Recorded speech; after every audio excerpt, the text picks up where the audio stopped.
Sage Wanderer here, and welcome to Coffee Talk! Okay, so before I get started, I want to thank all of you who support the channel with your likes, your views, your subscriptions, your sharing of videos, and your financial support for this channel. I have been down due to several compounding circumstances, the last of which was 5 days of being ill. But I woke up feeling good this morning, and I want to thank all of you who continued to financially support the channel while I was down. I'm back in the saddle. I hope to be producing a lot of videos. Even though I was sick, I never stopped writing, and so I've got several videos to deliver, and they'll be coming your way soon. And today is the aforementioned promised Coffee Talk.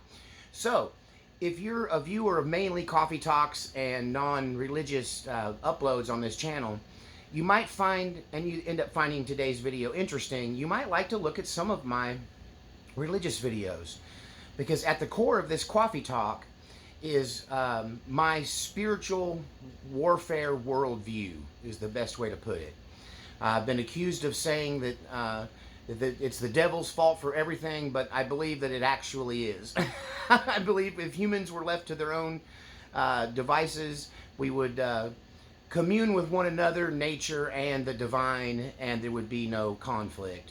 That the author of all this is demonic in nature. And if you ask any Christian about aliens, they will tell you, most of them, a lot of them will say that aliens are demons. And with that, I agree. Now, having said that, when you flip it and say that demons are aliens, they have a problem with that.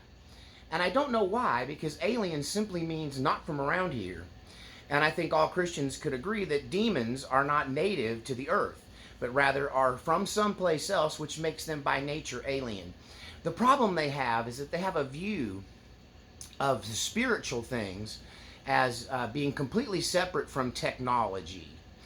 And I could argue that we look at aliens, and the information that we do get from alien encounters is that these beings are both spiritual. They have psychic abilities. They have abilities like telepathy and technology.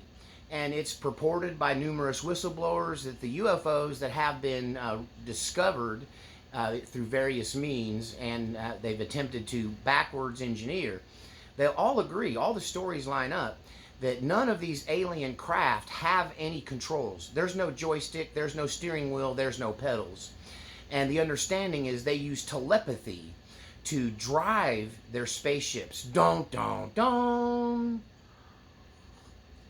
An old saying is that magic is just technology that we don't yet understand. So there is this link between technology and psychic ability that is not really, it's not really looked into even by our own government. But the Russians have been studying this for years. They've created a technological device that they claim can imprint in your psyche through telepathy words, phrases, images, and that there are many people who have been victims of different types of nefarious assassinations. And the claim is that they're using this psychic device. I wish I could remember the name of it, but it's like a psychic generator. And they're combining the concept of paranormal or psychic power with technology successfully. And I believe that this is the technology / magic of the gods. Dun, dun, dun. You know, you look back at mythology from every indigenous people, every ancient text, and you start to get a picture of gods that descended to this planet from someplace else. Typically, they're called star people. And they came here and brought with them a combination of telepathic power, psychic power, and some kind of technology that is interlinked with and working together with your own with their own psychic energy as an amplifier or a tool. We have descriptions in ancient texts from India and from the Greeks of wars that happened between these gods. Wars that involved weapons that seem like technology. Thor's hammer, he hits it on the ground and it causes an earthquake and people get blown in all directions. You've got the Neptune's trident, right? You've got Thor's, not Thor, but the other one, Zeus's thunderbolt, right? Looks a lot like a handheld weapon. But they also have telepathic abilities to read your mind, for instance, to inject thoughts and desires and images, emotion. They can project fear into you. This is all part of these ancient gods. And my argument is that angels and demons and aliens and ancient gods are all the same thing. They're not from around here. Can you say don't? Christians have a hard time wrapping their mind around this because they will only recognize that angels and demons have supernatural power without ever taking into consideration they might also possess technology that works in combination with their telepathic powers. And so I've compiled a theory of what demons are after close to 20 years. How long has it been? Let's see. It's 20 years this year of being a exorcist, a practicing exorcist. I've encountered dozens of patients, dozens of clients who have demonization from 1 to thousands of these demons that are essentially inhabiting their bodies, taking them over. Now, only in most extreme cases do they take them over 24/7. It's more like they lie dormant until the right moment. Then they take over the person's body. Many of you have seen this kind of phenomenon and you've chalked it up to a bad temper. You've chalked it up to an unstable person, maybe a mental illness, unresolved pain. But you've seen it where someone is one moment perfectly normal. Then some kind of switch flips and they become insane, crazy, violent, full of lies, full of accusations, and you're wondering where it came from, like it came out of nowhere. Now, Alexander Sitchin, who is a famous Ancient Aliens author, and his writings are featured in the television show, was it Ancient Astronauts or Ancient Aliens? And this theory is kind of, I find it to be very believable when combined with what I know about angels and demons. You see, the demons I deal with on a daily basis do not have a physical form in this reality. I do believe, based on these ancient descriptions of aliens and gods from the Old Testament, Genesis 6, from Greek mythology, from Indian tales from India, and I do believe that they had at one time in human history physical bodies, but for at least the last couple of thousand years, or at least the last 1,000 years, it seems to me that finding proof of demons actually having a physical body is not really in the narrative. It's not in the record. It's not something I've ever experienced or witnessed. Everything is happening through telepathy. I always say that demons' greatest power they have over humans is the power of deception. And I talk about on my channel on the religious sections where I talk about devil fighting.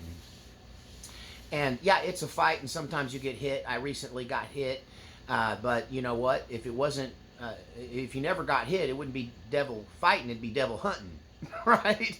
But this prey fights back, and so everything I've experienced shows me that this is all through deception, and that if they can get a human being to agree with them and partner with them, then they become very powerful. The human being can then have great feats of physical strength. They can exhibit great cunning intellect, even though they're not that intelligent in the earthly realm. Suddenly they get super smart, and they can actually cause people to become sick through witchcraft and spells and different incantations and magic words. There's another one from antiquity, magic words. And that it's up to us as individuals to protect ourselves from this through spiritual means ourselves, through understanding this process and how we can utilize The same power level, or even greater power, when we unite with the divine light of Christ. And we get spiritual authority then to deal with all of this demonic influence.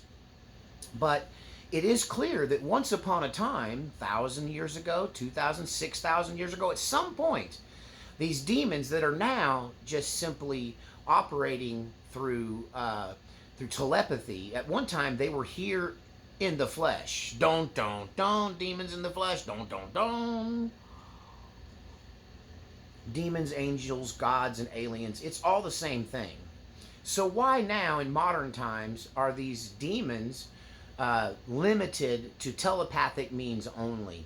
How come they're not here demanding worship and sacrifice? How come they're not here turning people into stone and creating hybrid animal-human hybrid creatures? And why are they here not sitting on Mount Olympus ruling over all of us?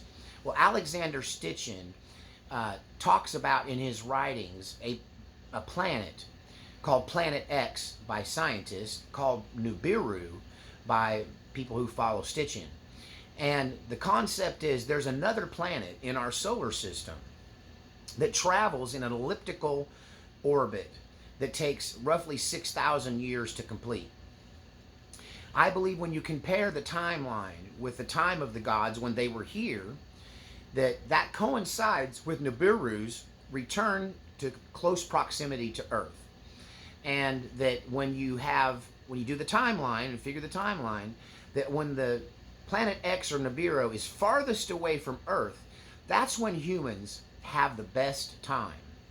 The further away that planet gets from the Earth, the less power these demonic alien overlords, these gods of the giants of Genesis 6, the gods of the pantheon, the further away that planet is, the less power they have to influence us.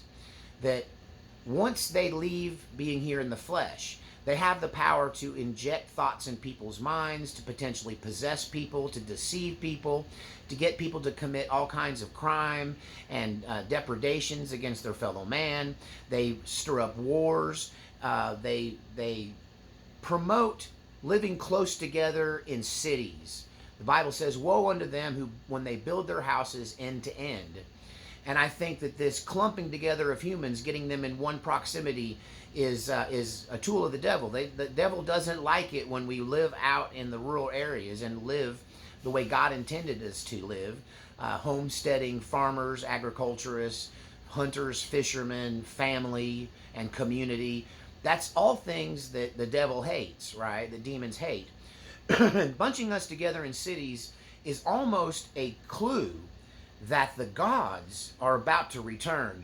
Dun, dun, dun. Scary flying devil horn creature things. Whoa. So my theory, my coffee talk, once again, can't hang my hat on this, I just find it interesting, that this Nibiru planet might very well be the home to these alien demonic gods. That these Planet X, Nibiru, when it's on its back end of its trip and it's farthest away, the demons have very little, if almost no power to influences. It's like the telepathic signals and or the technology that they use is too far away to have any meaningful impact on humanity. And then you have a golden age, a time where there are no wars, a time when there is very little sickness, if any, a time when people get along and families build and communities build around the rural homesteading kind of small village model, not the big city, global government, new world order, open trade, it takes a village kind of thing. But when they mean takes a village, it means they want to control your children. But back to when villages really did help raise kids because everyone was related. And I think that's God's plan for humanity, is for us to live in this harmony and happiness and joy, paradise restored, right? A return to the Garden of Eden. And when Nibiru and these demon alien gods are so far away, they can no longer project their influence. But as that 6,000 year cycle starts to flip, and they start to come back closer to us on the back 3,000 years of that, you start to see an increase in demonic influence, an increase in extraterrestrial activity, an increase in things like sleep paralysis and alien kidnapping and even flying saucers, that once they start to get closer to us, they're more able to actually physically visit us in these technological spacecraft that are psychically powered and psychically controlled. And that's when you start to get real life alien demons showing up on our planet. But a symptom of this, before it starts to become a physical invasion, you start to see an uptick in the psychological control, an uptick in this telepathic influence, this deception, this demonic alien deception, where they go into our minds and breed all this discontent, and they breed all this competition, and they foster all of these wars and crime and depravities of all sorts. One of the benefits I have, that you have being a viewer of my channel, is that you probably watch your local news and maybe a national broadcast and maybe one or your two favorite political YouTubers. But I spend countless hours, and let's be clear, I work 60 to 80 hours a week, mostly involving writing and gathering of information. And even when I'm sick, I'm still writing and gathering information while I'm sick as best I can. But one of the benefits you have of watching this channel is that I have my thumb on the pulse of the global stories, because I listen to the most obscure news broadcasts from the smallest towns and markets in America, from other countries, not just their mainstream, but also their local news in other countries. And I'm starting to see something over the past year and a half that is hyper alarming to me. It's extremely alarming to me. The sheer amount of violence, whether it's drive-by shootings for no reason, like what happened to this pastor recently, this controversial pastor. Some 75 rounds were fired at the front of his house, one of them lodging in the headboard of his little girl's bed while she was in it sleeping. And it was a very close call. You've got churches being shot up. You've got bishops being stabbed in their pulpits.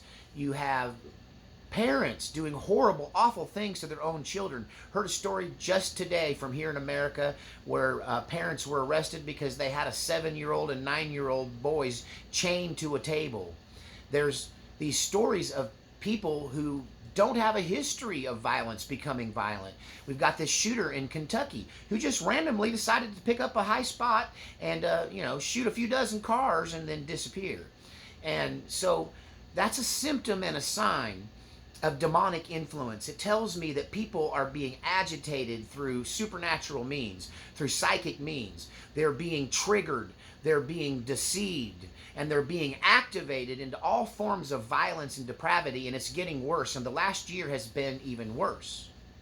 Could we see a time in the near future where Nibiru gets close enough that these aliens, these demons, these ancient gods, these fallen angels, decide to take up physical form and plant themselves here on our planet and demand our subservience, demand our worship, demand our sacrifice, that they use us as slaves, that they physically take control of this earth? Well, if you've ever heard of a very popular, especially in Hollywood, religion called Scientology, you might be aware that this is part of their belief system as well. And they claim that a very violent alien race is on their way here and will arrive sometime in the future. It's inevitable. They have a plan.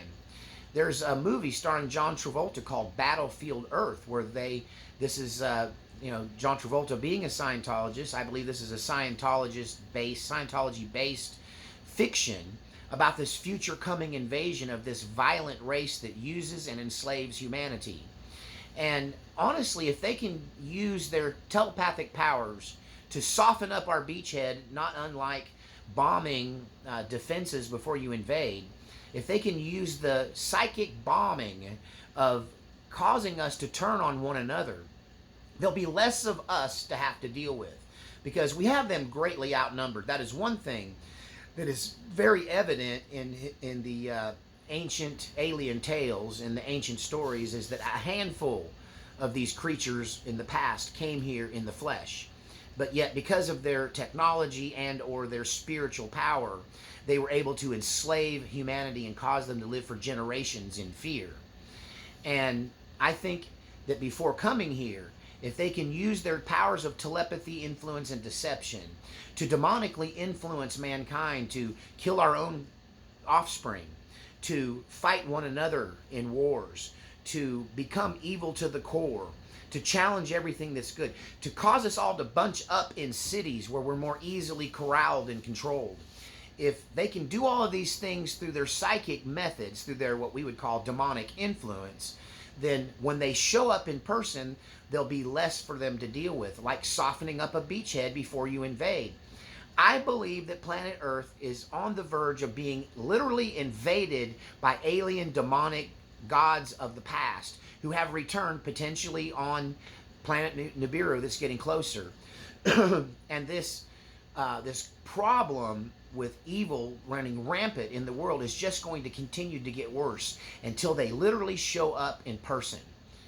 And I've come to the conclusion that the book of Revelation isn't God's plan, but rather the book of Revelation is God's warning that these demonic forces, that this creature called the beast and his helper, the false prophet, which is a human being, that all these stories from the book of Revelation aren't really imagery, they're not really code, that they're literally physically describing some of these creatures with multiple heads and multiple horns, creatures that can fly.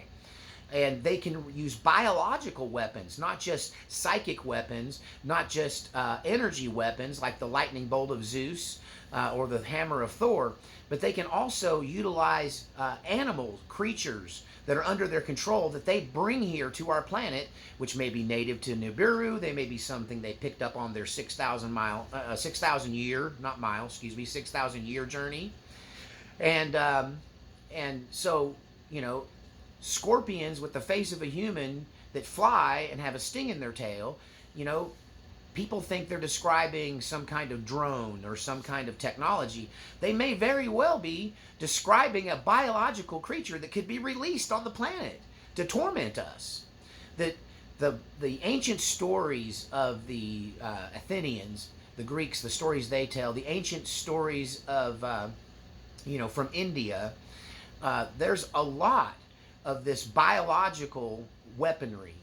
So their technology isn't necessarily electrical based like ours. It utilizes some of that, but it utilizes a lot of biological technology combined with psychic spiritual power, right? Using that to control, for instance, hordes of animals, hordes of insects, right? Through telepathic psychic means. That these creatures are physically stronger than us, these gods, these aliens, these demons, they're physically stronger than us, they're psychically stronger than us, and they have technology that we can't wrap our minds around, and they have control over animals and creatures of their design and the ones that are native here as well. And the fact of the matter is, our only hope is to tap into the energy being beamed to this planet from some place that Christians call heaven, from some place that Stitchin might call the Divine Council or the Council of Elders. But there is a good force that sees these demon alien gods, potentially from Nibiru, as interplanetary scum that need to be dealt with, and they will give us the energy, power, and resources to defeat them. But we have to master the control of it. We have to push into God and resist the devil, and then the devil will flee, that we can get superior firepower over this demonic attack. But it takes all of us resisting the devil and pressing into the light. And so there is this fight between good and evil that's playing out, and it's more than just spiritual mumbo jumbo. It's more than just vibrations or energies. I believe these entities, although they are not immortal because they can be killed, Hercules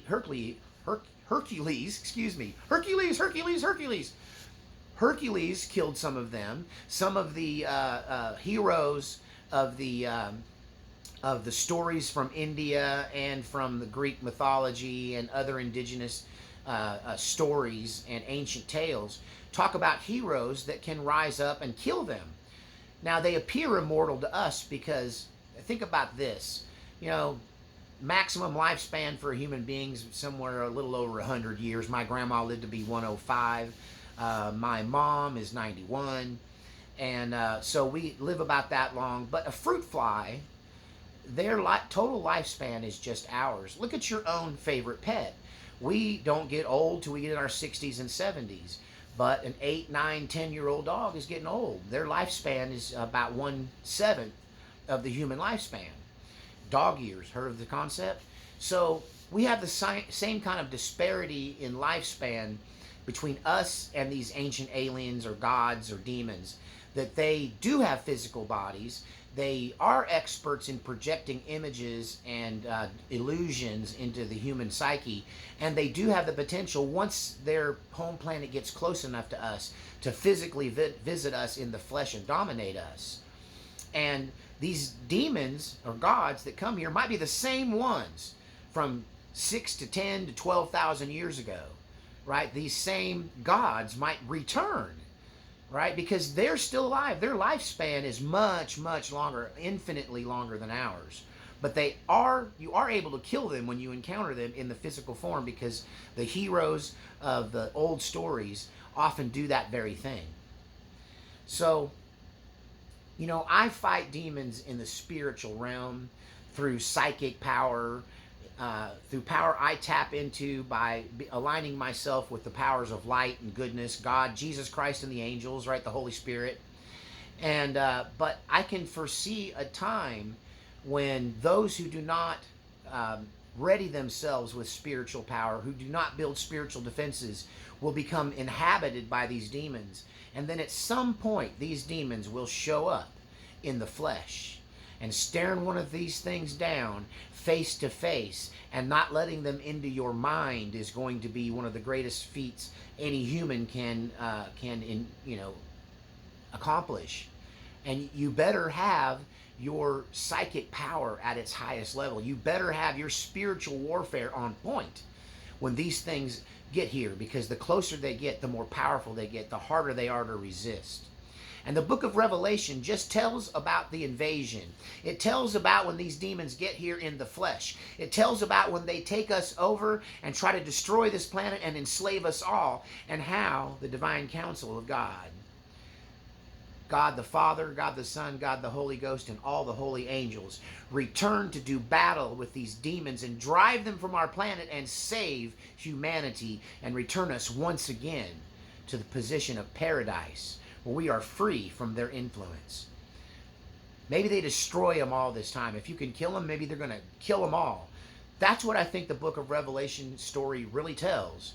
And the second coming of Christ isn't necessarily just to scurry us away, but the angels are coming in the flesh, right? Real, live, breathing angels with flaming swords. Weaponry we don't understand. Technology we don't understand. Spiritual psychic power we don't understand.